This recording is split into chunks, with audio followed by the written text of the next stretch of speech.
How about this? Congress going on break, but Democrats and Republicans are gearing up for yet another major budget battle when they do return in 5 weeks from now. The U.S. is set to hit its debt limit again this fall, but this time some in the GOP are shying away from a strategy that would threaten a default on the national debt. So will this softer stance help or hurt the chances of both sides reaching a grand bargain?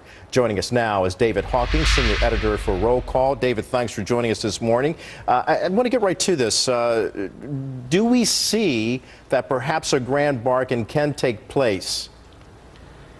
Kelly, the outlook, I would say, is bleak and limited, but hope springs eternal. Yes, you're right that there are some Republicans who are advocating that softer approach of not holding the debt limit increase hostage to some other conservative goal, which is sort of what happened 2 years ago. But for every one of those Republicans, there are, it seems, at least as many Republicans, and certainly it's a close call, wanting to maintain that confrontational approach. There's a new poll out this week from the Pew Research Center that shows that it was a poll of Republicans that showed that only a third of Republicans think that the Republican Party in Congress has compromised too much, and another third thinks the opposite. Right. So the party is totally split. Yeah, there's a schism going on within the Republican Party itself. Now, look, today is President Obama's birthday. He's celebrating his 52nd years of living here on Earth. So now we take time out to say happy birthday, Mr. Obama. But look, it's been a tough summer for the president. His approval numbers are low, the economy is sluggish, and he continues to have a very tough time finding agreement with those Republicans you just talked about on a plan to deal, or at least get some sort of deal on federal spending and the national debt. What can he do? Well, I think he can. My expectation is that he'll stand pat and hope that the Republicans overplay their hand. I think he is counting on any threat of a government shutdown being blamed more on the Republicans than on him. You will see the Republicans talk emphatically about any government shutdown would be the president's fault.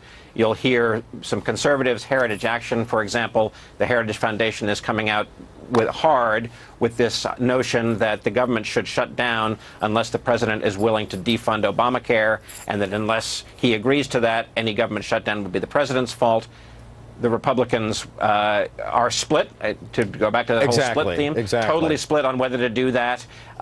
In general, historically, the last government shutdown in the 1990s was blamed disproportionately on the Republican Congress. Some say Bill Clinton won re-election in 1996 because the Republicans overplayed their hand. Now the president is hoping, probably at some degree, that happens again. Well, David, listen, the president went on a campaign-style tour, which you all know about, to talk about his message on the economy. But this message was kind of a repackaging, if you will, or exactly, of his proposals from the summer of 2010, offering a corporate tax cut in exchange for creating jobs in the infrastructure, spending on transportation, education.